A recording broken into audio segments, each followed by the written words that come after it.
Notion D1.1. Reconnaître une situation de proportionnalité. Première partie, définition. Dans un tableau. Donc nos grandeurs, on les mettra dans une première partie dans un tableau. Une fois le tableau fait, on va pouvoir regarder si ces grandeurs sont proportionnelles ou pas.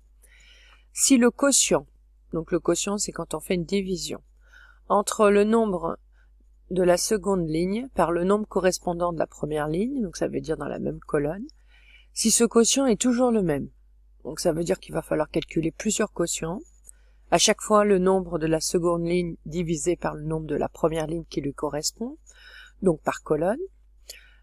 Donc si ce quotient est toujours le même, ça veut dire qu'il va falloir calculer autant de quotients qu'il y a de colonnes avec des chiffres.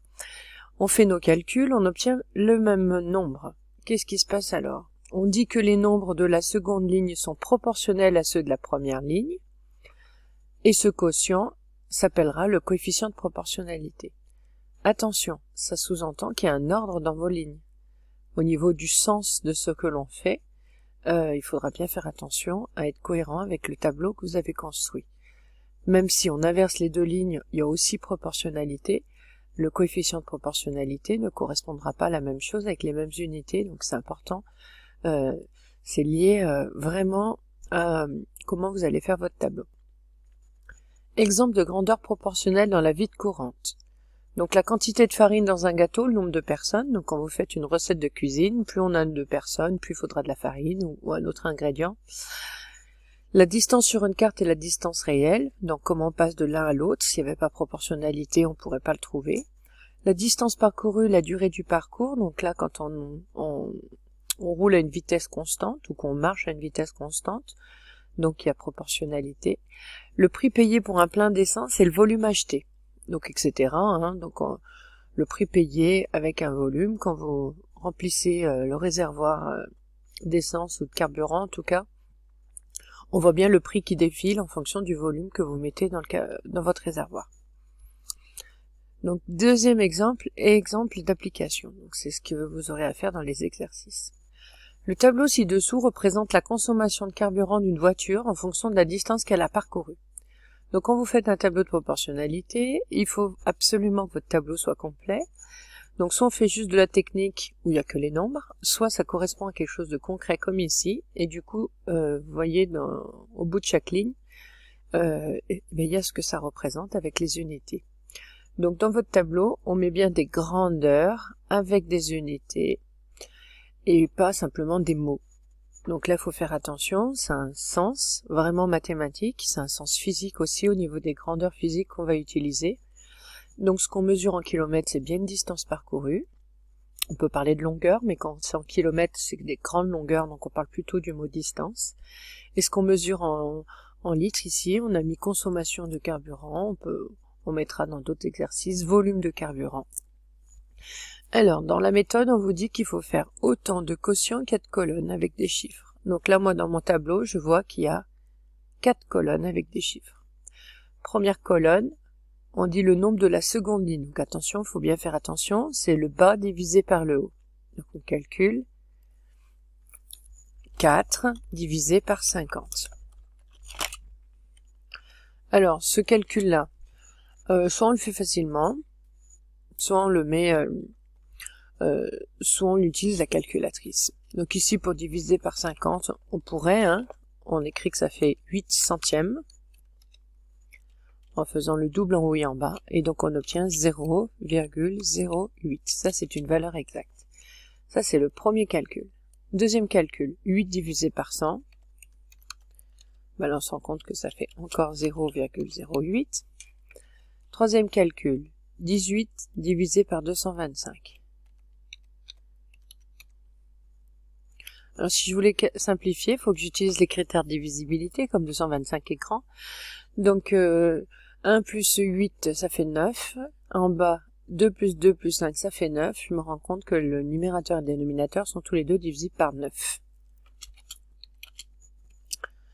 Donc en haut, c'est 9 fois 2. En bas, c'est un peu plus complexe. Alors 225, on prend 22. Dans 22, combien de fois 9? Eh ben, il n'y va que 2 fois. 2 fois 9, 18. Pour la 22, il manque 4. Je descends le 5 de 225, j'obtiens le nombre 45. Donc 45, combien de fois 9? donc 5 fois.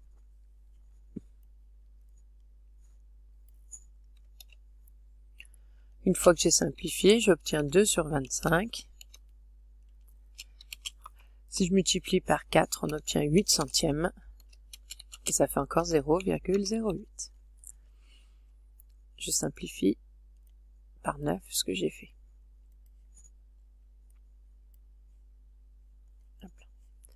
Le dernier.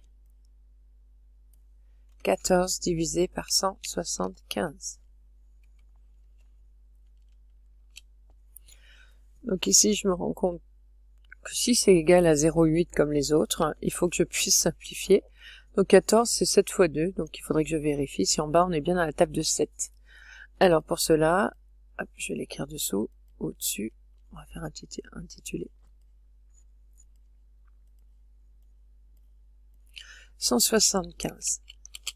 Comment savoir s'il est dans la table de 7? Donc j'utilise en fait la table de 7 qui vous a appris jusqu'à 70 et je fais des paquets de 70. Donc 70, donc c'est trop petit. Donc 2 fois 70, ça fait 140. Et pour aller à 175, il manque 35. Donc c'est ce que je vais utiliser ici pour simplifier. Donc ça c'est mon brouillon. Donc en haut c'est 7 fois 2. En bas, donc 140 c'est 7 fois 20. 35 c'est 7 fois 5. Du coup on obtient 25. Donc je simplifie. Voilà. Je vais obtenir encore une fois 2 sur 25. Et là, je ne vais pas recalculer. 2 sur 25, on a trouvé au calcul précédent que ça faisait 0,8. Voilà. Donc là, j'ai pas utilisé la calculatrice. Pourtant, j'ai trouvé tous mes rapports sans faire de gros calculs. Donc, tous les quotients que j'ai trouvés. Alors, on va les entourer pour bien montrer qu'on a obtenu la même chose. Alors, je vais faire un copier-coller.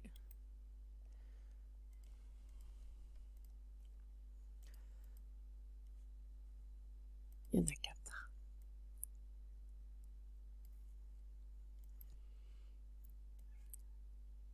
Voilà, donc on calcule. Ce qui est important, c'est la réponse. Donc on la met en valeur ici, je l'entoure pour qu'on voit bien. Du coup, je conclus. Tous ces quotients sont égaux. Du coup, je peux faire certaines conclusions. Du coup, ce tableau est un tableau de proportionnalité. Attention, vous n'avez pas le droit de dire un tableau est proportionnel. Pour être proportionnel, il faut être deux grandeurs, une par rapport à l'autre. Or, un tableau, ce n'est pas de grandeur, donc il faut bien faire attention aux termes que vous utilisez. Dès qu'il y a le mot tableau, on parle de tableau de proportionnalité. Par contre, les grandeurs, c'était quoi? C'était la consommation de carburant de la voiture. On a vu qu'elle était proportionnelle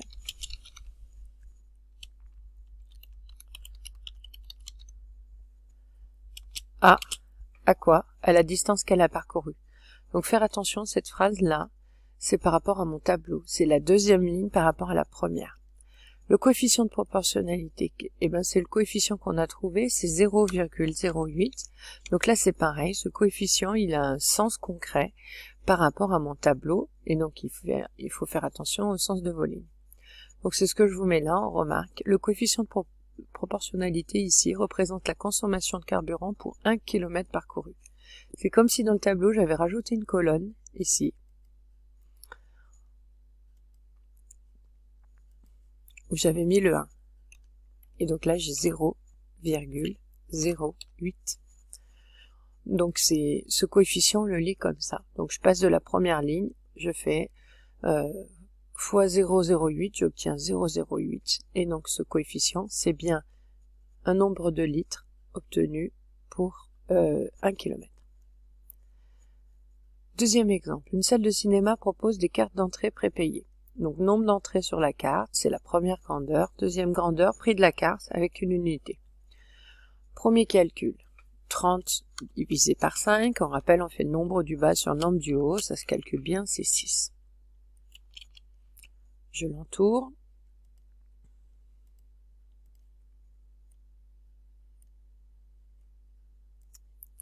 Deuxième calcul. 40 divisé par 7. 40 n'est pas dans la table de 7. Donc là, on va tout de suite se rendre compte que ce ne sera pas égal 6. Donc, il n'y aura pas proportionnalité. Mais il faut quand même que je le calcule. Donc ça se... Ici, si on fait la division ou si on tape à la calculatrice, on obtient 5,71, 1, 2, 3. Donc ça, c'est une valeur approchée. Donc on ne met pas le égal, mais environ. Donc si j'arrondis à l'unité, l'élève qui arrondit trop, il va croire que c'est la même chose. Parce que 5,71, si on l'arrondit à l'unité près, comme derrière le 5 et un 7, on arrondit au-dessus, on arrondit à 6. Pourtant, égal 6 ou environ égal à 6, c'est pas pareil. Donc ici, on va plutôt l'arrondir au dixième.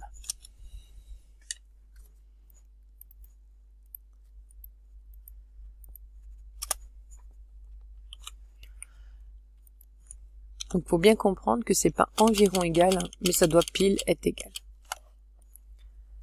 Alors je sais pas pourquoi ça fait tant d'espace. Voilà. Donc si j'arrondis au dixième, ça fait 5,7 au dixième.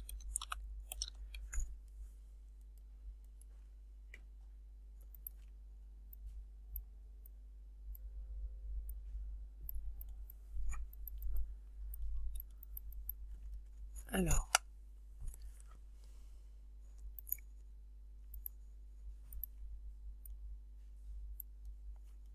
voilà. Du coup, on voit tout de suite que 6, c'est différent de 5,7. Hein.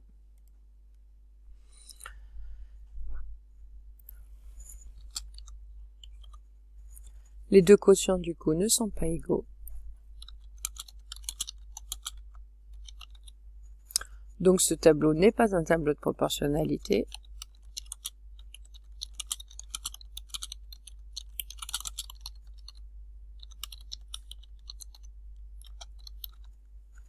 Ainsi, le prix payé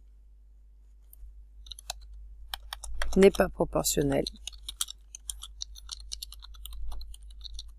au nombre d'entrées. Faites bien attention à l'ordre, encore une fois. Hein. Regardez le nombre d'entrées, s'il est proportionnel au prix, ça n'a aucun sens concret. Donc, il faut vraiment faire attention à ça. Voilà, la notion est terminée.